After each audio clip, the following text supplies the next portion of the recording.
Welcome to the Women in Business radio show with Sian Murphy, connecting women in business around the globe. Hello and welcome into the Women in Business radio show studio. I'm Sian Murphy and my co-host today is Kay Best. And we are here for the spiritual Roundup, which is going to be taking us into March 2024 for everybody who's in business.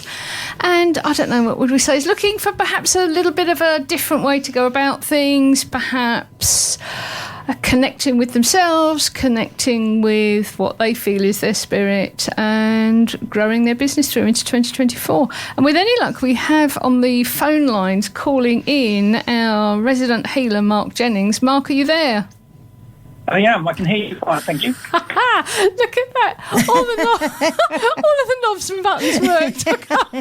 I can't believe it. I've actually done something right. So we've got Mark calling in on the studio. So we're going to catch up with him first. He couldn't be with us actually in the studio today, so he's doing a phone in. So Mark, what do you think? What's the update? What's the feelings? What's the thoughts for moving into March 2024?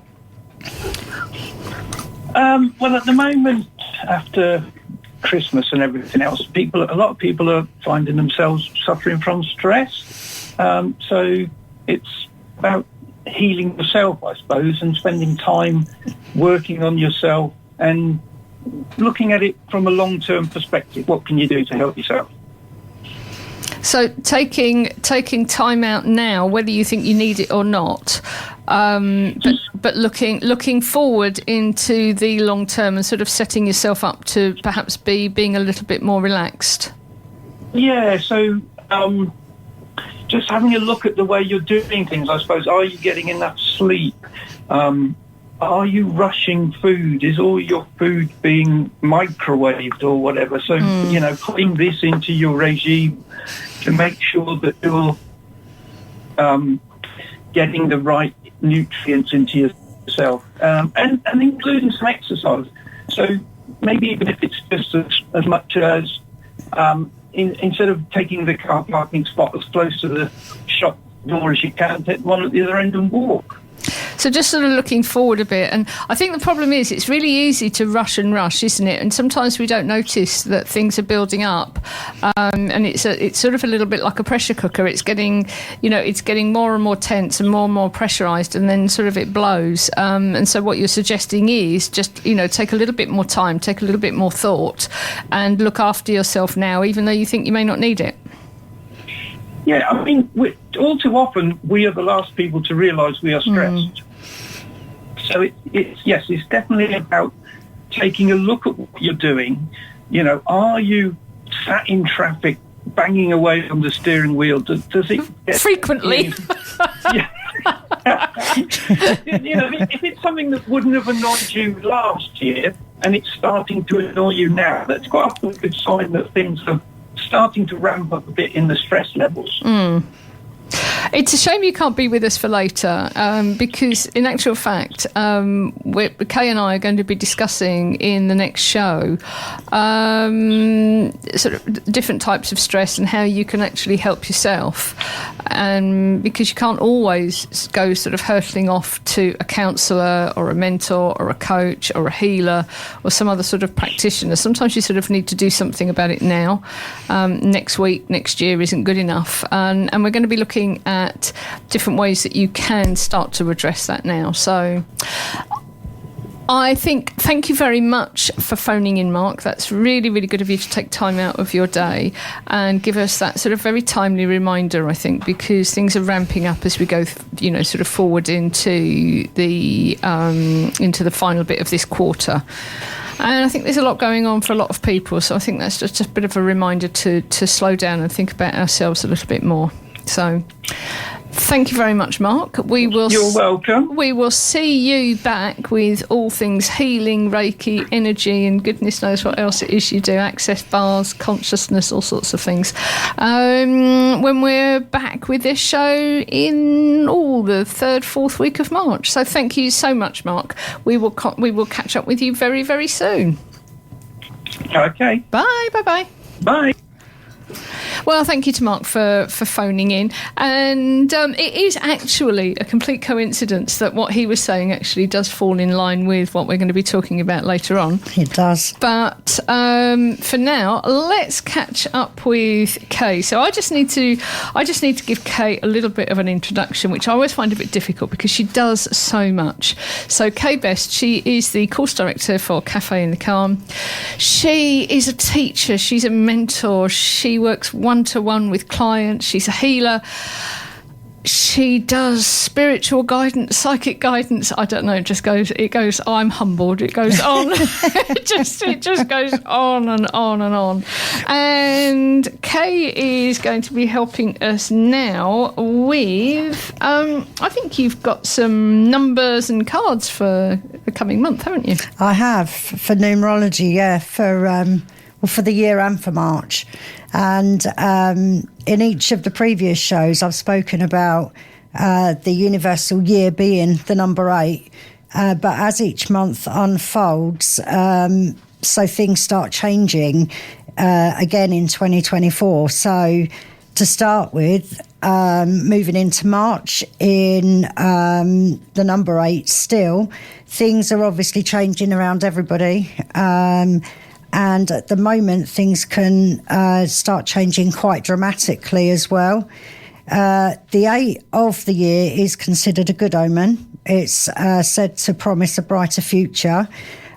Plenty of challenges, though, and but a year of growth and expansion and prosperity, but also energy, which is in a similar way to what Mark was just speaking about. The energies can start coming all over the place, and 3 months into the year, and any stress that has left from Christmas, the new year is beginning to move away, or hopefully beginning to move away for a lot of people. So from now, it's a good year to start making plans for your business moving forward, seeing where you want to go. It's quite a high vibrational year.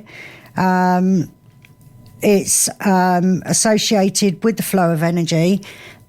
In a similar way, it's the shape of it, the symmetrical shape of it. It's also linked to things like infinity. If you're listening to this and you believe in that kind of thing, so it's a really good year to start moving forward. If you've got ideas for business, if you've already got your own business, it's a good year and month to start making those plans and letting yourself think, where do you want to go? What do you want to do? Write yourself a list and aim to work towards that. I know a lot of people, they do get stressed. They don't always have a lot of time.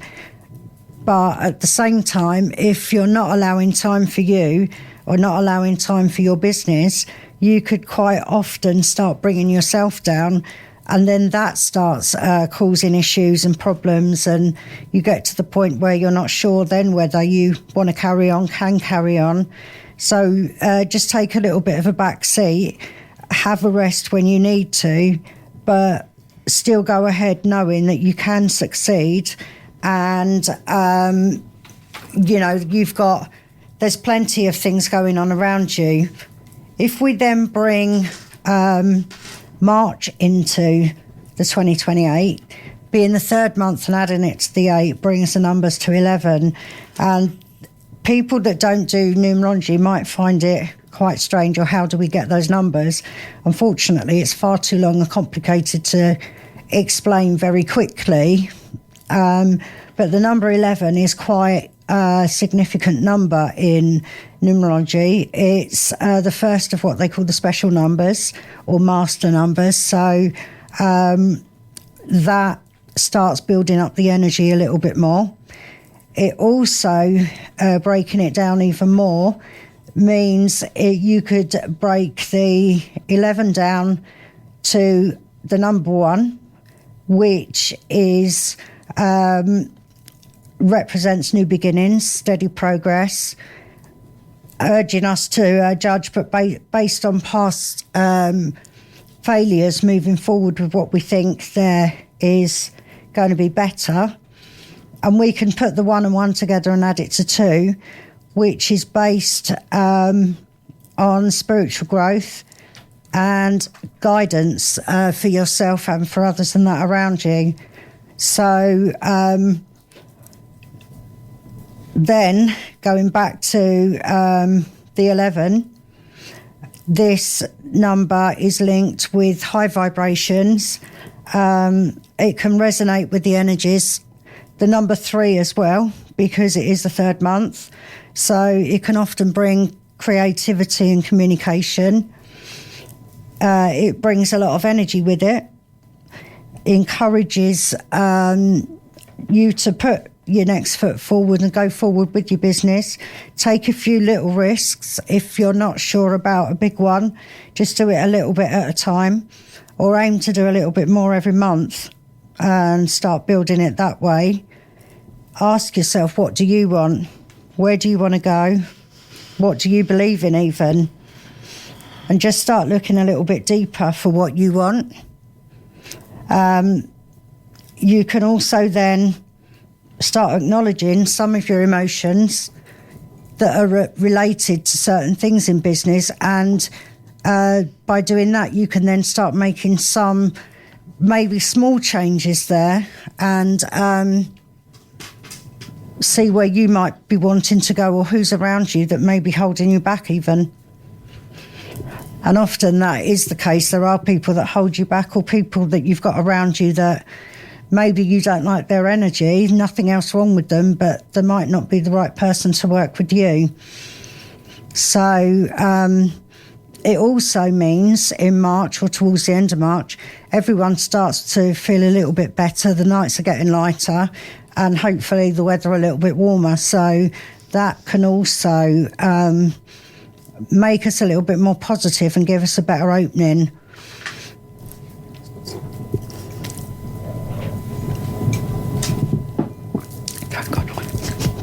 So the number 11 is often seen as a message to the world and to business. So you can push your boundaries. It's taking a little risk, actually, is not something everybody likes to do or wants to do, but sometimes it's a necessity. So it's about trusting yourself as much as anything, and embark on some deep healing.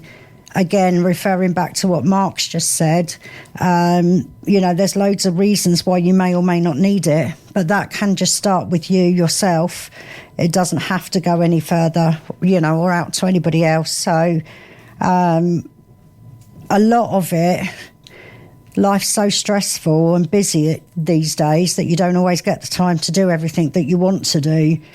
So, and then if we look at tarot and the connections to numerology, all the tarot cards are numbered, especially the what they call the major arcana. And you can bring tarot connections in, as in with the number 11 being a master number.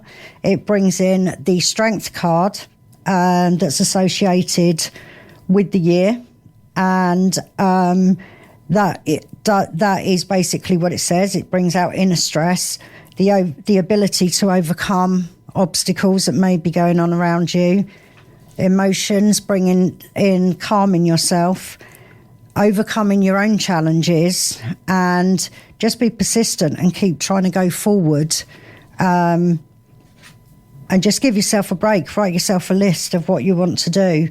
Don't, just have it all in your head, where you'll often forget things when you are busy. So, and then if we look at the number 11 in the tarot cards, that brings in the major arcana justice card, which can resonate with balance, truth. It can be tied to ideas and actions, but it can also have consequences depending on past choices, past experiences, how may they have shaped your life in a way, and your circumstances, your present circumstances especially. So it can also signify if you've got any legal matters going on, being resolved, usually in a fair manner as well. So not something then that I'm not saying don't be worried about it if you've got stuff like that going on, obviously, but, it can be often fair and balanced manner. So, again, it's trying to look at the whole thing rather than just a little different aspects of it.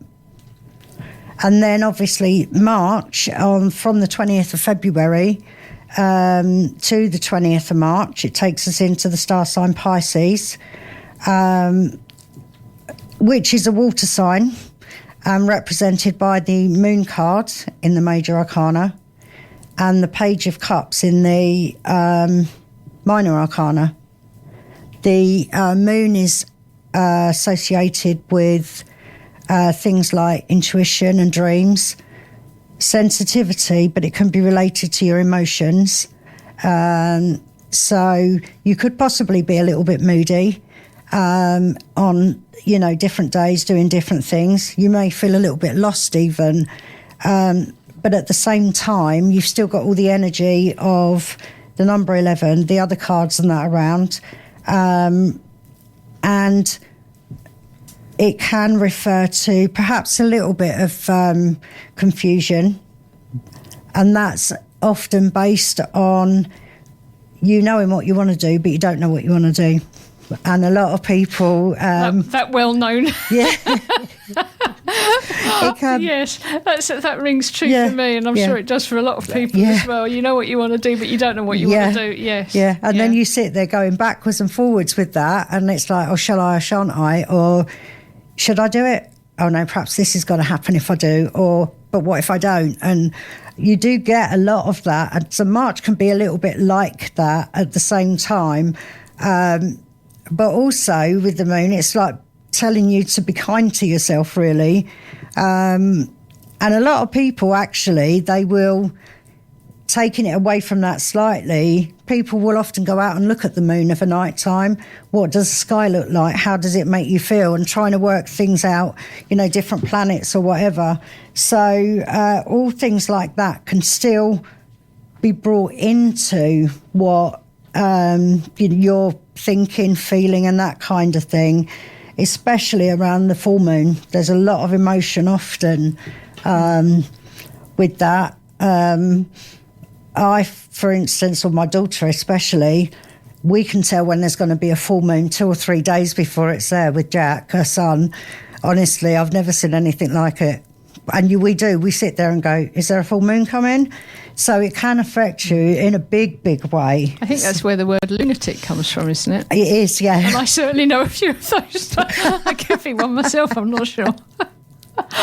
That is it. And I think we may be possibly coming into the lunar moon, or we've just moved away from one.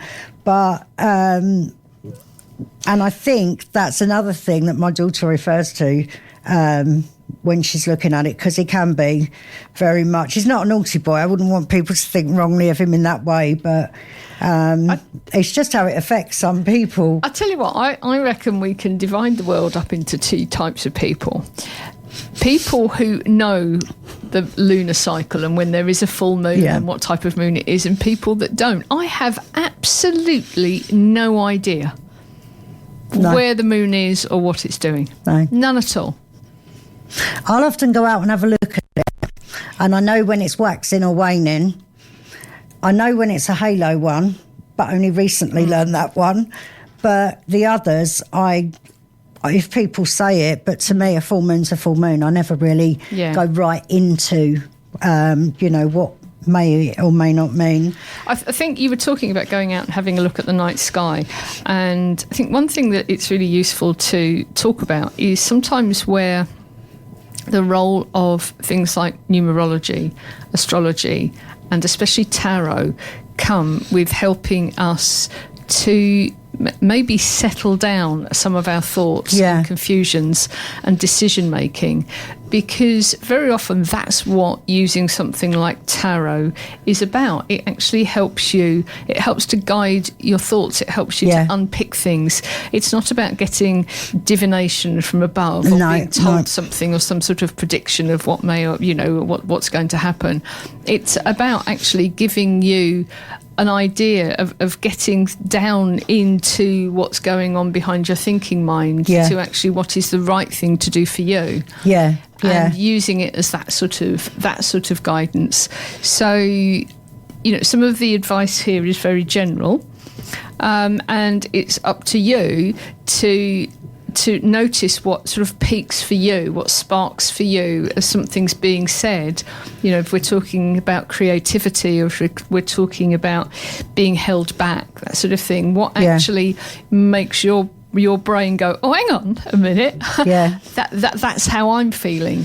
And so it can spark and direct thoughts, can't it? And help you unravel some of this some of the confusion that I think we find certainly in business, because there's so much information flying at us about pricing, about niches, about customers, about what we want to do, what we don't want to do on social media, good stuff, bad stuff, do this, do that, don't do that. Yeah, there's loads of it. And the tarot, obviously, by moving forward and doing stuff for you. For instance, the other night, I did a phone reading for a lady that asked if she could have a year's reading forecast from the tarot, where we pull cards out and then give them indications of what's going to happen from month to month. In a similar way, numerology can be worked very much like that. Just by adding the numbers up for each month and then adding it to the year.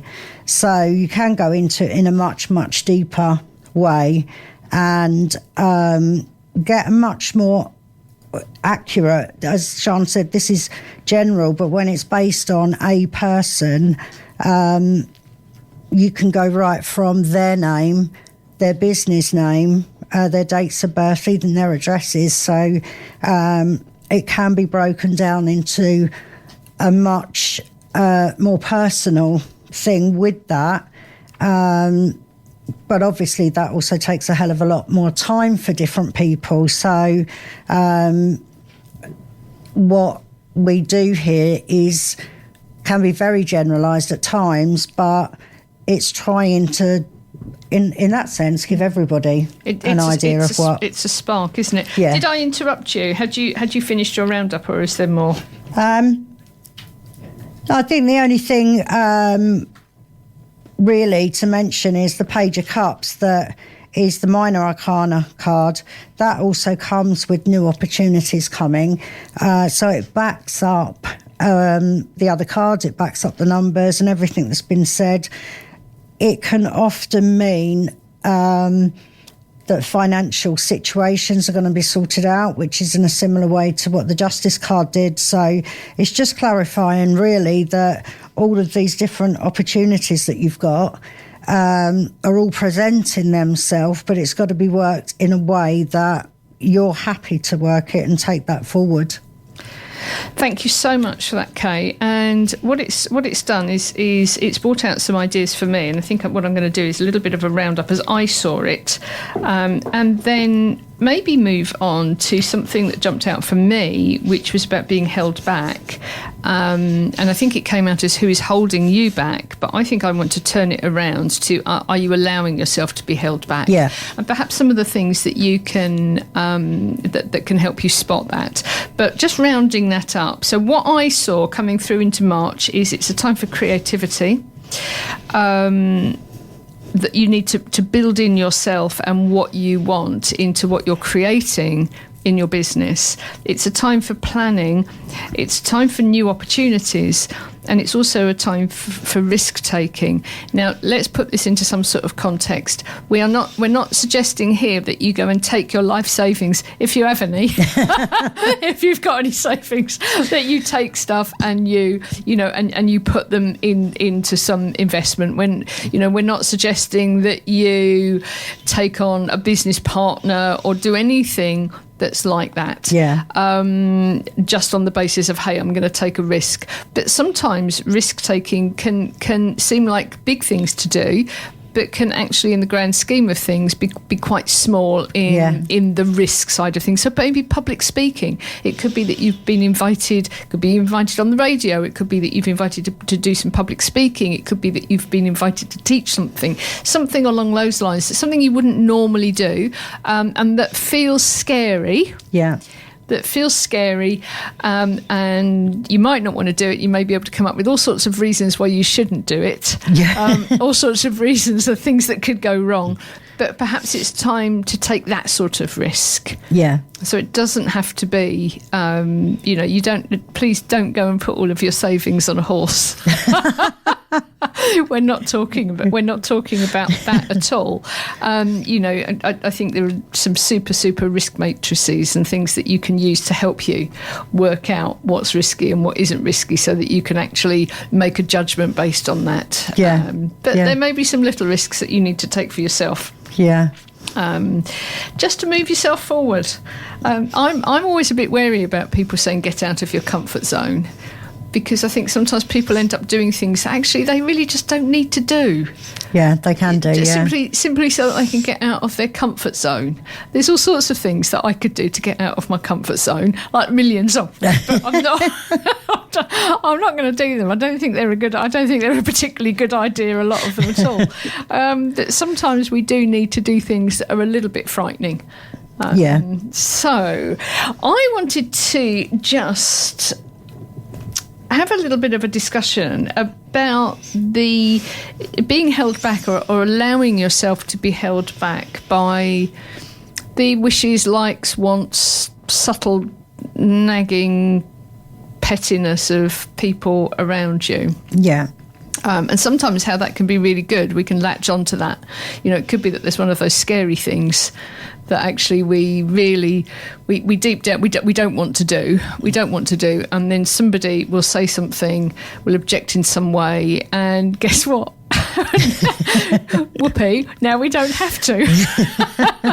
And I think sometimes the ways that people allow themselves to be held back, or the subtleties that sometimes other people come out with little microaggressions, and that could be partners, it could be family, it could be friends. That doesn't necessarily mean they're nasty, but there are all sorts of things, reasons why people don't necessarily want us as an individual to change direction, to start a business, for the business to grow, to start a new job. It could be anything, go in a slightly different direction, succeed. So I don't know if you've got any thoughts on that, Kay, sort of plunging you into it, as I do like to. I certainly can agree with what you said earlier about the public speaking and suddenly being put on the spot with things like that. Yes. Definitely. I like to do that to people. And I'm probably one of the worst ones as well, for if I'm put on the spot, I can't do that, or what if I can't do that?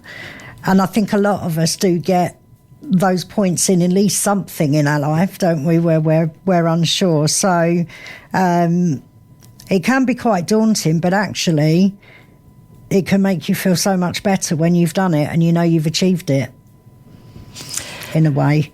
I think one of the things with public speaking is, and I actually, it took me a while to realise that I wasn't a speaker. The fact that I speak out doesn't make me a speaker. Yeah. I'm an interviewer. I interact with people on the radio. I can do it on the TV. I can do it one-to-one in real life. It doesn't really matter. What I don't do is actually stand up and do what I would call I don't speak or teach. I'm not very good at teaching either. I just don't do it. And when I understood that there was a difference, a distinction between those three different things, life got an awful lot easier. Yeah. So mine was around doing lives on Facebook.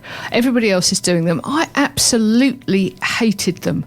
Just sort of opening the trap and spouting forth about something or other. Yeah. And it was during COVID where everybody seemed to be doing that, because suddenly we were all stuck indoors. And I thought, I really just don't want to do this. And that's when it occurred to me that actually I'm not a public speaker. I'm an interviewer. Yeah. That's how I interact with people. So my voice comes across when I'm actually having conversations with other people, be it in the radio, be it on a stage, doesn't really matter, and teasing things out and observing and perhaps clarifying those observations. I'm not a public speaker, whereas other people are. I'm quite happy to. That's where they are. They stand up. They can give inspiration, and they can help people move forward just by themselves, just stood on a stage, speaking. Yeah. And I think if you get that and you work out who you are and where your voice is, boy, does life get a lot easier. Yeah. But you still have to take a chance. I still had to take a chance the first time I came on the radio, and I take a chance every time I come on here.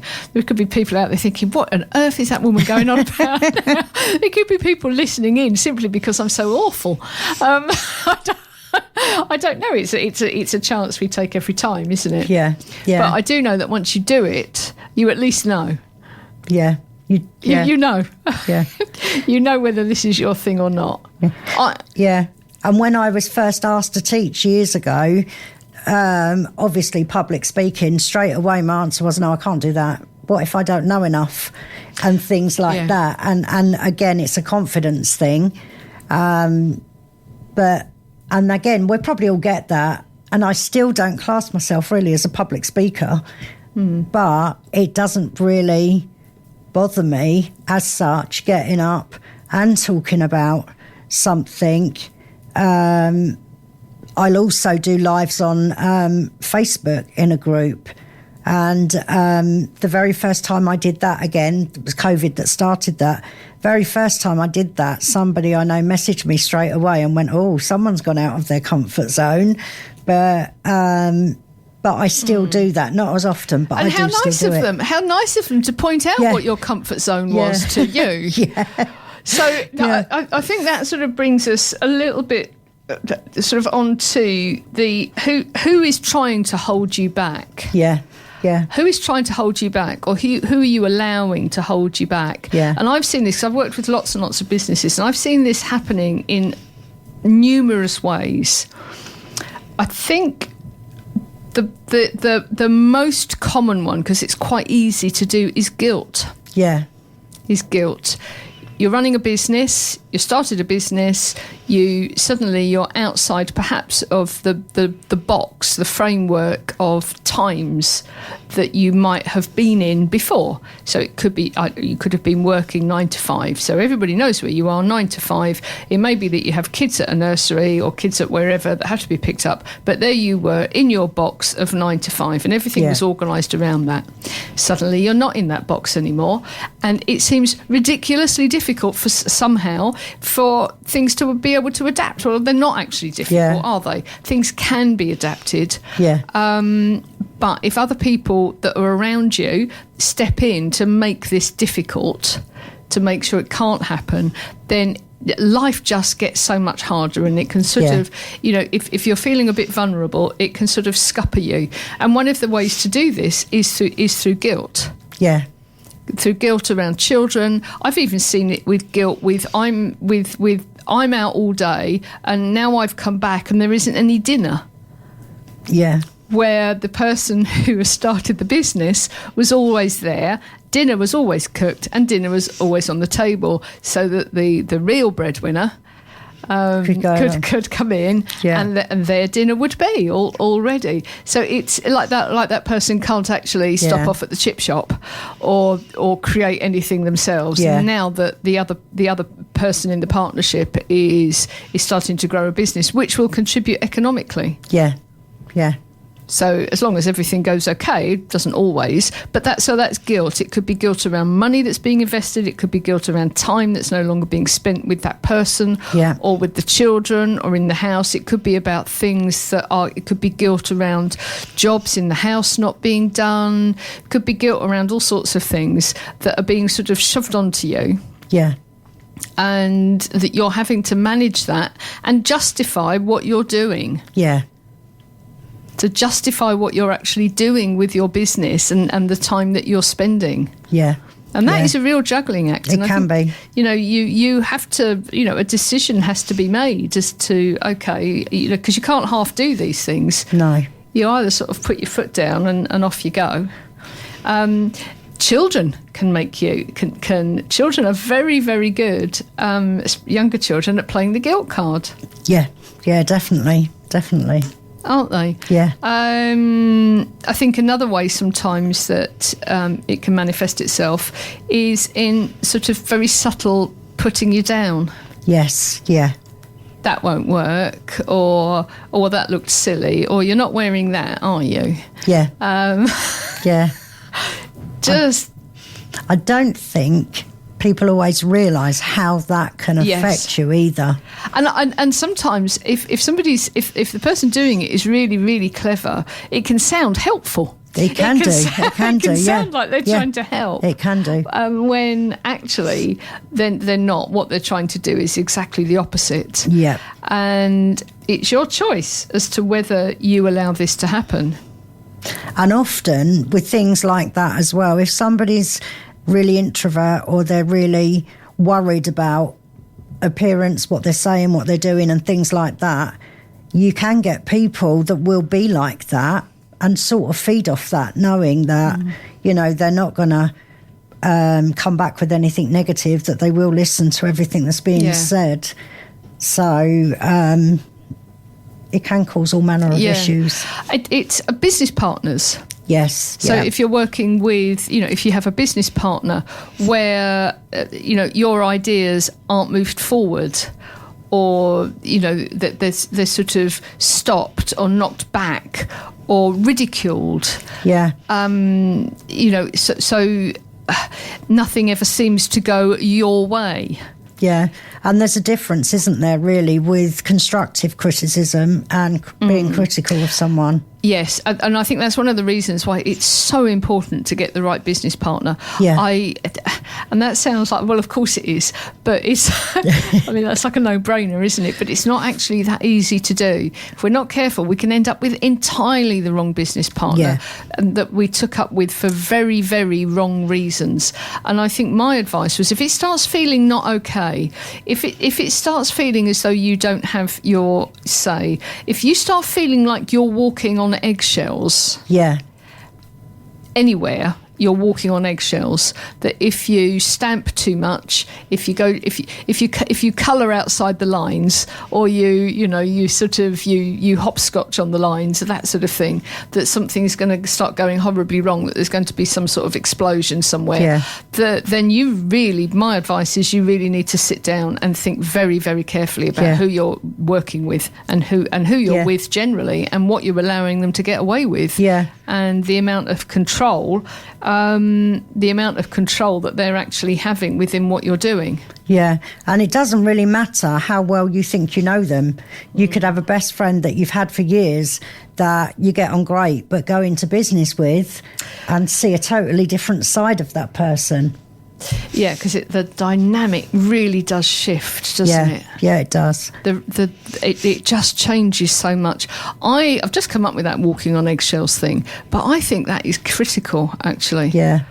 If you don't feel that you can say what needs to be said, I'm not talking about being nasty or rude or horrible like that, but if you're not able to say, I don't agree with that because of X, Y and Z, without there being horrible feeling in your stomach or a tightening in your throat, or at any minute now there's going to be an explosion, then there's something wrong.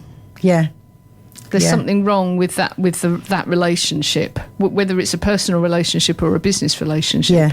Yeah, definitely. You know, if you can't reasonably speak your mind and put your opinion across, then you really do need to think about stuff, especially if you're in business, because it could be that business will fail. Yes, it could be. Or won't move forwards because one of the partners isn't being listened to. Yeah. That can only cause frustration, and there's a reason why that's happening, isn't it? This is a two-sided thing. Yeah. You know, so if you're feeling that you don't get a say in how the business is moving forwards, the chances are somebody else is worried, is acting based on their fear that you are going to be better than they are. Yes, yeah. And that's also common, isn't it? Yeah. When you're working with someone. That is not a way to move a business forward. No, not at all. It is from a place of fear that somebody else in that business is going to outshine you. Yes, yeah. Yeah, I don't care if a business partner of mine has fantastic ideas, works really fast and does brilliant stuff, because I'm a partner. Yeah. What does it matter?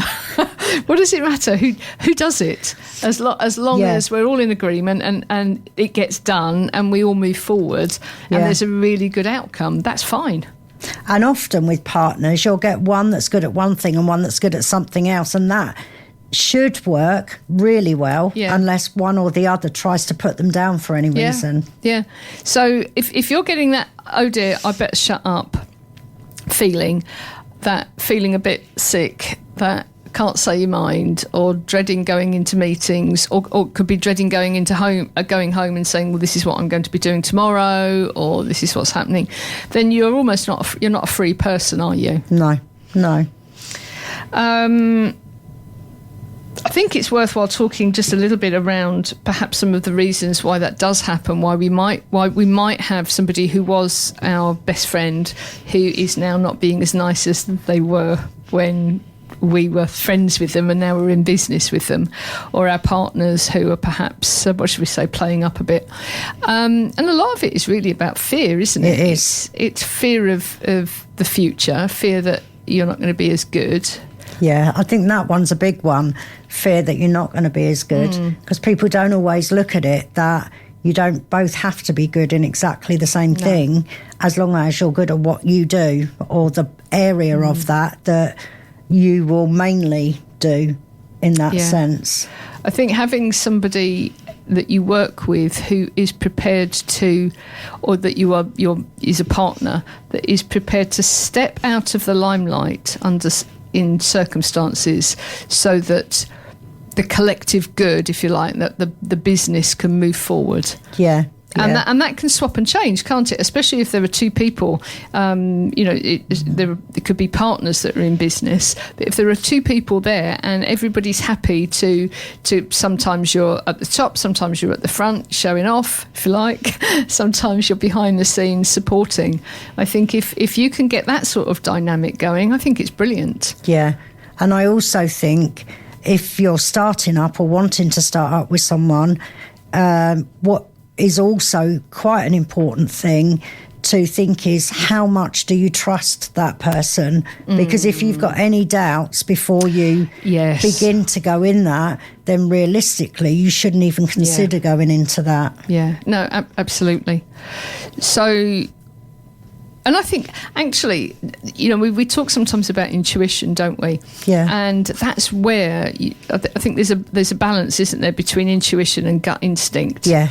But there are times when you actually sort of need to bring that into play before you set yourself up with somebody in any part of your life, to be honest. Yeah. And certainly in business, is what's your gut telling you about this? Yeah. Just taking time out to sit down and listen to what your instincts are saying. Yeah. Yeah. Because very often our heads go, well, they're really, really good. They're bringing money to the thing. They're really good at this. They're really good at planning. They're really good at tech stuff. There's all of this sort of justification as to why you should be with this person. Yeah. And sometimes there's a little voice underneath going, yeah, but they're a bit of a... Yeah. They're a bit of an idiot sometimes, aren't they? And you should, doesn't necessarily mean that you don't go into business with them, but I think it does mean that you acknowledge that actually, there's this little side to them. How important is that? Yeah. This does come out. Does this matter? Is it going to get worse? Does it, is this something I should be thinking about? Yeah. Yeah. Because if it gets in the way, it's not just, and it could potentially then end the business, and they're not just ending it for them. A lot of the time they'd be ending it for both of them. Yes, they're ending it for everybody. So very often this is around fear that things are going to change, fear that you're not going to be in your same box that you were in, fear that that you may realise they're not as good as they hope they are, or they think you think they are. Yeah. All sorts of reasons behind this, and I think it's our decision It's our decision as to whether we allow that to hold us back. And sometimes those are quite big decisions, aren't they? It could be that in a business partnership that you reach the conclusion that actually that business partnership needs to be dissolved, and that is not an easy decision to make. It's also very often not an easy process. It's not, it's a bit like getting divorced, and that may also be something that you may need to consider if you've decided to take a different direction in your life and your partner is seriously kicking off about it. You've got a decision to make. Are you going to be yourself and do what you want to do, or are you going to step back and step back down? What one are you going to do? It can be a very, very difficult decision. It can be. It can. So March is a time to be moving forward and perhaps explore some of those scariest things as to who or what is holding you back, or you're allowing yourself to be held back. That's how I always look at it. Nobody's actually holding me back. If I'm not doing something, it's because I'm scared. And if somebody else has provided a really, really handy excuse for me, I go, well, they don't want me to, so that's okay, I'm off the hook. That's when the if, buts and maybes come into it, isn't it? So, risk-taking, planning, new opportunities. I think all of this comes down to something I have a lot of trouble doing, which is actually stopping. Yes, me too. It's just stopping and sitting there sometimes with a pen and a piece of paper and allowing what are sometimes quite scary thoughts to come up as well. Because all the time we're racing and we haven't got time to think, literally, have we? So I think that we've got this last week coming up now in February, and we start going into March.